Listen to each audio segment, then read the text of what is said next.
여러분 안녕하십니까? CJB 뉴스입니다. 김영환 지사의 대표 공약인 레이크파크 조성에 발판이 될 가칭 바다 없는 충북지원특별법 제정이 본격 추진됩니다. 지역 여야 국회의원들이 함께 올해 안에 법안을 발의하는 것을 목표로 잡았는데 처지가 비슷한 강원과 전북 등과의 공조 방안도 검토되고 있습니다. 조용관 기자입니다. 충청북도는 가칭 바다 없는 충북지원특별법에 지역 발전을 가로막는 규제를 풀고 정부 지원을 늘려달라는 내용을 담을 계획입니다. 소멸 위험에서 벗어날 수 있도록 생활 환경과 출생률, 인구 유입을 촉진할 수 있는 충북 지역 종합 발전 계획이 수립돼야 한다는 겁니다. 또 계획 실행을 위한 조직과 예산, 인허가에 대한 국가의 책무를 담고 백두대간에 막힌 충북을 연결하는 SOC 등 대규모 사업에 대한 예비 타당성 조사 면제도 주장했습니다. 여러분들과 장관들과 대화를 나눠봤지만 제가 주장하고 있는 이 논리에 대해서 누가 하나도 반박하거나 터무니없다고 실소하거나 그런 사람은 없었습니다. 그렇기 때문에 저는 이것이 우리가 관찰할 수 있는 내용이다. 충북 관련 첫 특별법 제정을 위한 움직임도 가시화되고 있습니다. 10월로 예정된 국회 국정감사가 끝나는 대로 민주당 변재일 의원이 주관하는 특별법 제정을 위한 공청회가 신호탄이 될 것으로 보입니다. 현재로선 지역 여야 국회의원들과 손잡고 충북지사를 지낸 오선의 정우택 의원이 올해 안에 법안을 대표 발의하는 방안이 거론되고 있습니다. 또 바다가 없다는 이유로 해수부 예산에서 소외되고 백두대간에 막혀 교통망 건립에 불이익을 받고 있는 강원과 전북, 경상권의 동참을 이끌어내는 방안도 추진되고 있습니다. 김영환 지사께서 하시는 이것에 전적으로 동감을 하고 있습니다. 이 정책 방향이 잘 갈 수 있도록 저는 국회에서 이 역할을 다하고 최선을 다해 나가도록 하겠습니다. 충북의 해묵은 현안이자 난제 중 난제로 꼽히는 개발 규제 해소 여부는 김영환 지사와 지역 정치권의 중앙 무대에서의 정치력을 가늠할 수 있는 시험대가 될 것으로 보입니다. CJB 조윤광입니다.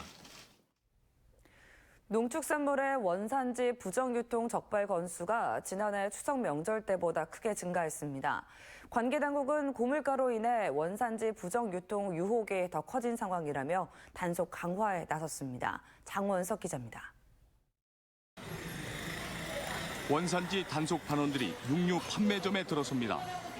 그럼 삼겹살 한 줄만 조금만 잘라가지고 키트 좀 할게요. 채취한 시료로 원산지 검정 키트를 이용해 국내산과 수입산 고기를 감별합니다. 지난해 도입한 검정 키트를 이용해 올 추석 명절 원산지 부정유통 돼지고기 판매업소 3곳을 적발했습니다. 부정유통 방지를 위한 축산물 이력제를 위반한 업소에는 현장에서 과태료를 부과합니다. 위 이력 번호에 대해서 불일치되었음을 확인합니다. 이렇게 써주시면 돼요. 한 육류 음식점은 한우만을 취급한다고 게시를 하고도 수입 고기로 음식을 만들다 적발돼 현재 조사를 받고 있습니다. 올 추석 일제 점검 기간 원산지 위반 관련 적발 건수는 모두 30건으로 지난 추석 때보다 42.8%나 늘었습니다. 최근 물가 급등이 원산지 부정유통 증가의 원인으로 꼽힙니다. 최근에 국내산 농산물 가격이 많이 오른 상황입니다. 그래서 수입산 농산물이 국산으로 둔갑할 우려가 있습니다. 소비자 여러분들께서는 원산지를 꼼꼼히 확인해 주시기 바라며 국립농산물품질관리원 충북지원은 특별사법경찰관 70여 명과 감시원 350여 명을 투입해 집중 단속을 이어가고 있습니다. CJB 장원석입니다. 청주시청사 본관 철거에 확고한 입장을 취하고 있는 이범석 청주시장이 중앙공원 역사 공원화 사업에 대해선 애매모호한 태도를 보이고 있습니다. 그만큼 고민이 많은 사업이라는 뜻인데 일단 백지화는 아니고 계속 추진할 여지를 남겨뒀습니다. 홍우표 기자입니다. 청주도심 KT 건물을 매입해 중앙공원부터 현 임시청사 뒤편 청년가까지 아울러 역사공원으로 만드는 중앙공원 역사공원화 사업은 전임 한범덕 시장이 청주의 정체성까지 거론하며 추진했습니다. 최대 걸림돌은 성안길 KT 건물 매입에 필요한 450억 원의 예산입니다. 지난달 공약 확정 기자회견 당시 이범석 시장은 재검토 입장을 내놨습니다. 보다 신중한 검토가 필요할 것 같고 이것을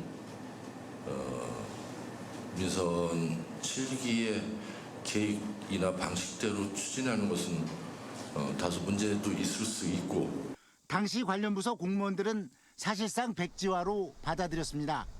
민자 유치 등이 언급되고 핵심 사업 내용에 대한 변경이 불가피해졌다는 것은 중앙공원 역사공원화 사업에 대한 정체성이 사라진다는 것을 의미하기 때문입니다.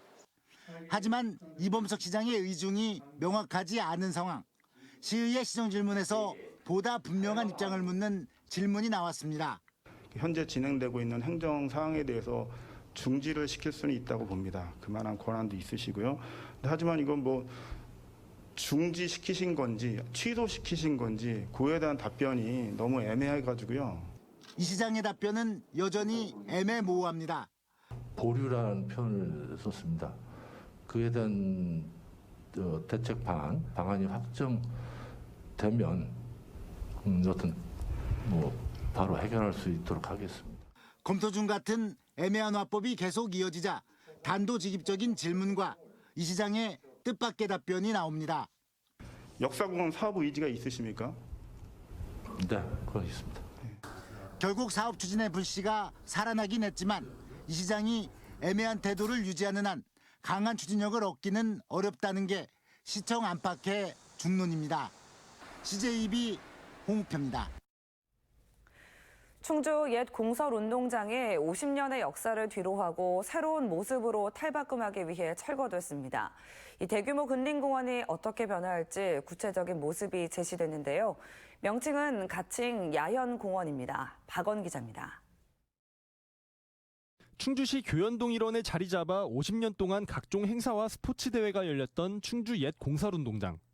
하지만 충주시가 2017년 전국체전을 유치하면서 신축 종합운동장을 호암동에 세운 뒤로 주 무대의 역할을 잃었습니다. 결국 활용 방안을 모색하다 지난해 5월부터 본격 철거에 들어가 2달 만에 작업을 마쳤습니다. 그로부터 1년이 지난 상황. 근린공원의 구체적인 청사진이 나왔습니다. 축구장이 있던 공간은 잔디광장으로, 트랙 주변은 5개의 숲과 쉼터 등으로 조성하기로 했습니다. 차량 239대를 수용할 수 있는 주차장도 만들어지는데 주변 주거 지역의 차량도 유동적으로 주차할 수 있게 허용할 예정입니다. 명칭은 교연동 야현마을을 본떠 가칭 야현공원으로 정했습니다. 올해는 그거에 대한 기반 조성하고 내년도에 식재가 들어갈 겁니다. 넓은 숲이라고 보시면 되고요. 잔디광장이 있고 시민들이 활동을 할 수 있는 그런 숲을 기능을 갖다가 할 수 있게끔 만들고 있습니다. 수영장과 헬스장, 도서관 등이 들어설 복합체육센터도 내년 말 완공을 목표로 한창 공사가 진행 중입니다. 42,000제곱미터 크기의 도심 속 대규모 공간이 오는 2024년이면 충주시의 랜드마크가 될 것으로 기대가 모아지고 있습니다. CJB 박원입니다. 충북 학생들이 경험하는 학교 폭력이 지난해보다 증가한 것으로 나타났습니다. 충북교육청이 초등학교 4학년에서 고등학교 3학년 학생 10만 4천여 명을 대상으로 학교 폭력 실태 전수 조사를 한 결과 1.9%인 1,961명이 피해 경험이 있다고 응답했습니다. 이는 지난해보다 0.7%포인트 높아진 것으로 언어 폭력이 41%로 가장 많은 비율을 차지했습니다. 차 없는 도청 사업을 두고 갈등을 빚었던 충청북도와 공무원 노조가 노사 합의서에 서명했습니다. 황영호 의장이 중재한 합의서에는 주차난 해결과 문화예술 공간 조성을 위한 연구 용역 추진과 출퇴근 셔틀버스를 계속 운행하는 내용이 담겼습니다. 또 관리자급에게 배정됐던 107면 중 54면을 직원들에게 재배정하고 나머지 53면은 민원인 전용 주차장으로 전환해 도청 주차난을 해소하기로 했습니다. 충청북도가 도민의 건강과 안전을 위해 추석 연휴 기간 응급의료체계를 운영합니다. 도내 응급진료기관은 충북대학교 병원 등 응급의료기관과 공공의료기관, 병의원, 약국 등 713곳입니다. 자세한 정보는 보건복지부 콜센터와 도시군 보건소 누리집 등을 통해 확인할 수 있습니다. 충주시가 세계무술공원 내 휴게시설을 리모델링해 로컬푸드 직매장 개설을 추진합니다. 충주시는 지난해 농식품부 로컬푸드 직매장 공모사업에 선정됨에 따라 국비 등 10억 원을 들여 연말까지 434제곱미터 규모의 직매장을 구축할 계획입니다. 충주 지역에서 민간 차원이 아닌 지자체 직영 로컬푸드 매장이 문을 여는 것은 이번이 처음입니다. 이상으로 CJB 뉴스를 마칩니다. 시청해주신 여러분 고맙습니다.